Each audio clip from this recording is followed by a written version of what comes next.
முல்லைத்தீவு மாவட்ட சமாதான உதவிகள் மேற்படி நேற்று அதிகாலை நந்திக்கடற்கரையில் ஒரு ஒரு சட்டவிரோதமான தொழிலாளிகளுக்கும் ஏனைய சட்டவிரோதம் இல்லாதவர்களுக்கும் ஒரு கைகலப்பு நடந்தது. அது சம்பந்தமாக இன்று நாங்கள் ஊடக சந்திப்பொன்றை ஒழுங்குபடுத்தியிருக்கிறோம். இந்த இதில் எனது பேர் அருள்நாதன். இந்த விடயத்தில் நான் ஒரு விடயத்தை சொல்லலாம். என்னென்று கேட்டால், இது நாங்கள் 13 வருஷமாக இந்த சட்டவிரோதத்தால் ஒரு கலவரம் ஒன்று வரப்போகுன்றது நாங்கள் எல்லா அரசாங்கத்துக்கும் தெரியப்படுத்தியிருந்தாங்க. ஆனால் இந்த அரசாங்கம் அது அக்கறை எடுக்கவில்லை. ஆகவே இந்த அரசாங்கமும் அதே அரசாங்கம் என்றதுதான் எங்களோட மீனவர் சமுதாய மட்டத்தில் நாங்கள் வைக்கிற கோரிக்கை. ஏனென்று கேட்டால், இந்த 1.5 வருஷமாகிவிட்டது இந்த அரசாங்கம் ஒவ்வொரு மக்களுக்கும் வாக்குறுதிகளை கொடுக்கப்படுகிறதே தவிர எந்த விதமான தீர்வும் கிடைக்கவில்லை.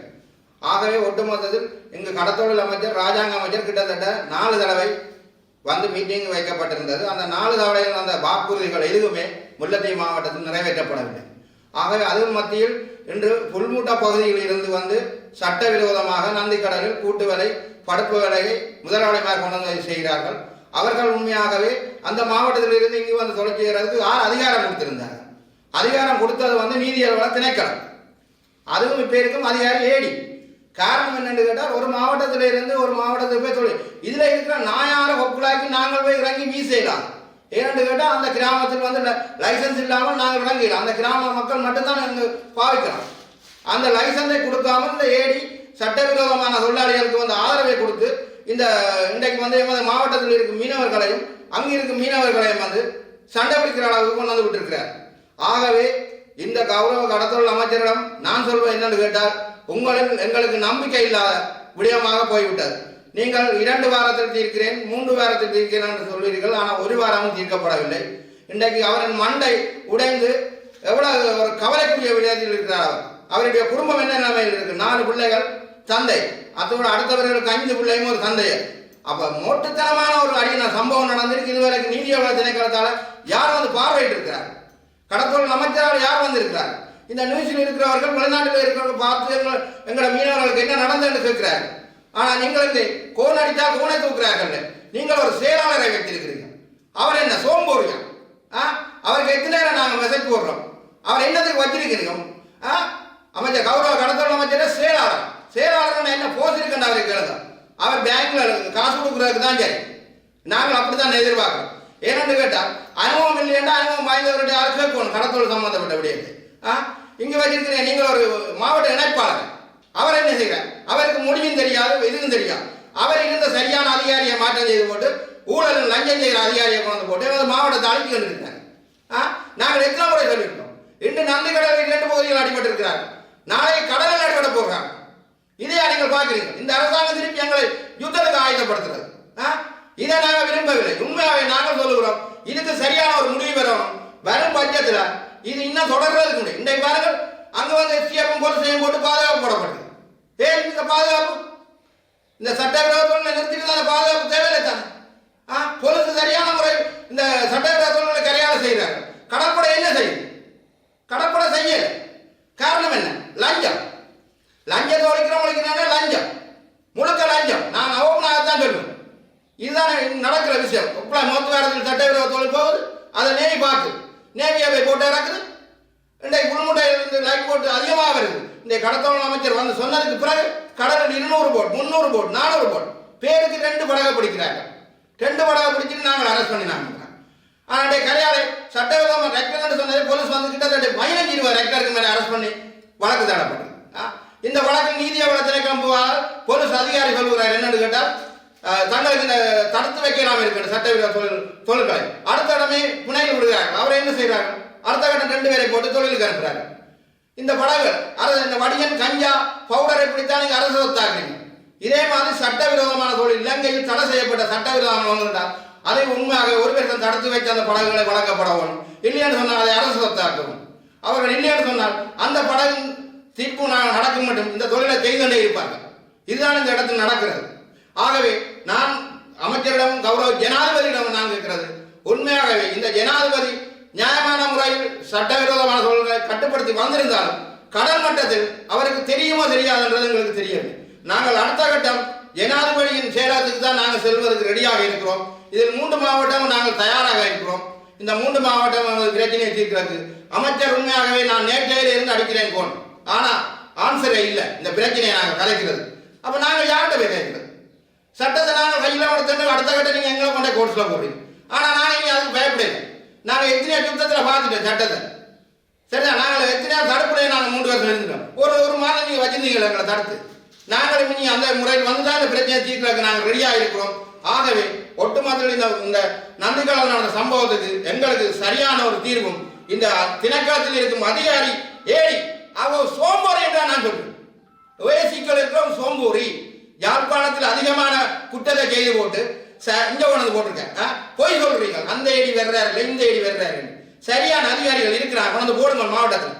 சரியாக செய்த அதிகாரி இன்றைக்கு அவர்களை நீங்கள் ஒரு சும்மா ஒரு பொய் குற்றச்சாட்டு இவர் இன்றைக்கு என்றவர் அவருடைய உங்களோட கட்சி என்ற கட்சி சொல்றதான் நீங்க செய்யற மாதிரி கிடக்குங்களா மக்களுக்கு மத்தியில் கேள்வியாகிறாங்க. ஆகவே இந்த கட்சியை விட்டு மக்களுக்கு தொண்டு செய்வோமாக இருந்தால் உண்மையாகவே எங்களுக்கு ஒரு கிழமைக்குள் கௌரவ கடத்தொழில் அமைச்சரும் ஜனாதிபதியும் சரியான ஒரு முடிவு எடுக்கவில்லை என்று சொன்னால் இந்த நந்திக்கடலில் திருப்பி சாவுதான் வர்றதுக்கு ரெடியா இருக்கும். அடுத்த கட்டம் கடல். இன்றைக்கு 1 மாதமா நாங்கள் தொழில் இல்லாமல் இருக்கிறோம். எங்களுக்கு நிவாரணம் ஆதாரம் இல்லை, லைஃபோசா தொழில் இல்லை, காரணம் மீன் இல்லை. இதுதான் உண்மை.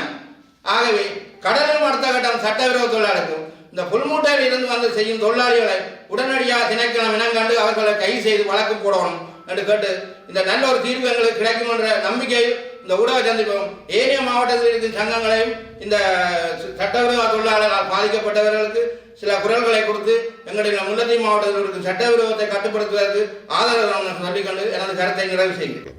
எனது பெயர் அன்னலிங்கம் நடலிங்கம். நான் முல்லைத்தீவு மாவட்ட தேசிய மீனவ ஒத்துழைப்பு இயக்கத்தின் மாவட்ட தலைவராக செயல்பட்டு வருகின்றேன். எனக்கு நேற்றைய தினம், அதாவது நந்திக்கடல் களத்தில் சட்டவிரோத தொழிலில் ஈடுபட்ட நபர்களின் மனைவியார் ஒரு கடிதத்தை எங்களை மாவட்ட தலைவருக்கு அனுப்பியுள்ளார். இதில் சில விடயங்களை பற்றி நான் கதைக்க வேண்டியுள்ளது. இதை வைத்து நான் எனது பிரச்சனைகளை வெளிப்படுத்துகின்றேன். எனது முல்லைத்தீவு மாவட்டத்தில் இருக்கும் உதவி பணிப்பாளர் அவர்கள், நீர்வளத்துறை உதவி பணிப்பாளர் அவர்கள் விடுகின்ற பிழைகள் அது சம்பந்தமாக நாங்கள் கதைத்தும் 3 கடிதங்கள் அனுப்பியும் அவர் வராத பட்சத்தில் நாங்கள் ஜனாதிபதிக்கும் கடத்தொழில் அமைச்சருக்கும் அந்த கடிதத்தை வச்சு அனுப்பி எங்களை நான் ஏடியிடம் போய் முறையிட்டால் அவர்கள் எங்களை அரச உடைமைக்கு இடையூறு செய்ததாக எங்களை வழக்கு தாக்கல் செய்வார். அதால் நாங்கள் போமாட்டோம் என்று தெரியப்படுத்தியுள்ளோம். அதாவது 31ஆம் தேதி 3ஆம் மாதம் முல்லைத்தீவு மாவட்ட திணைக்களத்தில் மீன்பிடி அபிவிருத்தி விசேட கூட்டம் நடைபெற்றது. அன்றைய தின கூட்டத்திலேயும் 2 மீன்பிடி அபிவிருத்தி கூட்டத்தில் நடந்த தீர்மானங்கள் நிறைவேற்றப்படவில்லை என்று நாங்கள் அந்த கோரிக்கையை முன்வைத்தோம். அதை அமைச்சர் தெளிவாக கேட்டுக்கொண்டார். ஆனால் உடனடியாக அதை செய்யும்படி பணித்ததுக்கு மாவட்ட செயலாளர் சொன்னார், அதை நாங்கள் நீதிமன்றத்தில் முற்படுத்துகின்றோம் என்று. அந்த விஷயம் சம்பந்தமாக எதுவுமே செய்யப்படவில்லை. இப்போ NPP அரசாங்கம் கிளீன் ஸ்ரீலங்கா வாக்குறுதி தான் தந்து கொண்டிருக்கே ஒழிய இங்க முல்லைத்தீவு மாவட்டத்தை பொறுத்தவரை எந்தவித கிளீன் ஸ்ரீலங்காவும் இல்லை. முல்லைத்தீவு மாவட்ட மக்களை அவர்களுக்குள்ளே அவர்கள் அடிபட்டு சாகிற தன்மைக்குத்தான் NPP அரசாங்கம் இப்ப கொண்டு வந்திருக்கின்றது. இது நாங்கள் ஜனாதிபதிக்கு கடிதம் அனுப்பியும் ஜனாதிபதி செயலகத்திலிருந்து உங்களோட கடிதம் வந்திருக்கின்ற பதில் தான் வரிதோழிதே. ஜனாதிபதிக்கு இந்த விடயம் தெரியுமோ என்னவோ தெரியாது. ஆனால் அதேமாக நாங்கள் கடத்தொழில் அமைச்சருக்கு நேற்றே இந்த பிரச்சனை சம்பந்தமாக வாய்ஸ் மூலம் ரெக்கார்ட் போட்டும் இந்த படத்தை அனுப்பியும் அவர் இதுவரைக்கும் அந்த போனில் பார்க்கவில்லை. நாங்கள் டெலிபோன் எடுத்து ஆன்சரே பண்றாரு. அதே மாதிரி தான் கடத்தொழில் செயலாளர் என்னத்துக்கு இருக்கிறாரோ தெரியாது. ஆனால் கிட்டத்தட்ட நாங்கள் இப்போ கிட்டத்தட்ட ஒரு 3-4 மாசமாக சொல்லி இருக்கிறோம். நாங்கள் போன் எடுக்கிறோம், முல்லைத்தீவு மாவட்டத்தில் பிரச்சனை இருக்கிறது, இதற்கு தெளிவுபடுத்துங்கள் என்று கடந்த 31ஆம் தேதி கடத்தொழில் அமைச்சருக்கு நான் நேரடியாக சொல்லியிருந்தேன். நாங்கள் உங்களுக்கு டெலிபோன் எடுத்தால் நீங்கள் ஆன்சர் பண்ணீங்க, இனியாவது ஆன்சர் பண்ணுங்க. இதுவரைக்கும் ஆன்சரே பண்றாரு இல்லை. என்னத்துக்கு இப்படியான கடத்தொழில் அமைச்சர் எங்களுக்கு முல்லைத்தீவு மாவட்டத்துக்கு தேவையில்லையே. நீங்கள் மக்களிடையே எல்லாம் ஒப்படைச்சிட்டு நீங்கள் விளக்கிக் கொள்ளுங்க. நாங்கள் மக்களை பார்த்துக் கொள்றோம். முல்லைத்தீவில் நடக்கிற பிரச்சனையை நாங்கள் மக்களை பார்க்கணும். நீர்வளத்துறைகளும் தேவையில்லை, மாவட்ட செயலமும் தேவையில்லை, கடத்தொழில் அமைச்சரும் தேவையில்லை. முல்லைத்தீவு மக்களை அடிபட்டு சாகிறோம்னா நான் முல்லைத்தீவு மக்களை பார்த்துக் கொள்றோம். இங்க ஒரு அரசாங்கம் உங்களுக்கு தேவையில்லை. அப்படியான நிலைப்பாடு தான் இப்ப நந்திக்கடல் களத்தில் நேற்று நடைபெற்றது. இப்ப இந்த வார இருட்டுக்கு பெருங்கடலில் நடக்க போகிறது. மக்களாவே நாங்கள் வழிகிட்டார்கள், தாங்களை இனி ஒன்றும் செய்யலாது, நாங்கள் லைட் போதை பிடிப்போம் என்று சொல்லி.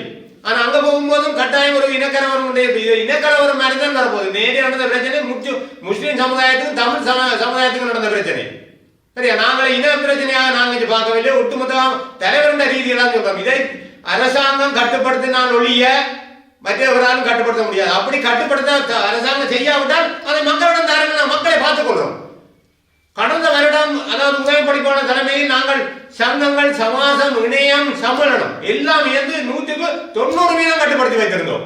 அந்த கடத்தொழில் நீர் அதிகாரியையும் லஞ்சம் வாங்கியதாக இதே அரசாங்கம் தான் மாற்றம் செய்யப்பட்டது. இதே அரசாங்கத்தில் உள்ள சிறுவன் கடந்த மாதம் அதாவது கண்டப்பாட்டில் வந்து ஒரு ரவியண்ணா வீட்டில் வந்து கலந்துரையாடல் நடைபெற்றது. அந்த சமயத்தில் அவர் எங்களுக்கு வாக்குறுதி தந்தார். என்ன மாதிரி என்றால் தான் அதாவது உதவி படைப்பாளர் மாற்றினது அதாவது வந்து லுக்குமனையும் சுருக்குமனை பிடிக்கவில்லை, அவர்கிட்ட கைவிட்டல் வாங்குறாரு தான் மாற்றியதாக எங்களுக்கு வாக்குறுதி தந்தார். அதே நேரத்தில் சொன்னா சரி நடந்து வச்சு 10 நாளைக்கு உங்களுக்கு கொடுத்தாரு, 3 திருப்பி கொடுத்தாரு. இப்ப நாங்கள் கேட்கும் போது சொன்னா தன்னால ஒன்று செய்யணும், 4 மாதம் செய்யட்டும், 5 மாதம் செய்யட்டும். இதே நிலைப்பாடு தான் இங்க நடந்து வந்திருக்கு. ஒரு இங்கே அரசாங்கத்தின் பொறுத்த மட்டில் ஒரு திறமையா செய்யும் உத்தியோகத்தரை தினந்தினமா நிக்க விடுவதில்லை. அந்தந்த பதவியில் இருக்கும் அரசாங்கம் தான் இதை செய்கிறது. இதுதான் மக்களுடைய குற்றச்சாட்டு. என்னுடைய தனிப்பட்ட குற்றச்சாட்டு இதுதான்.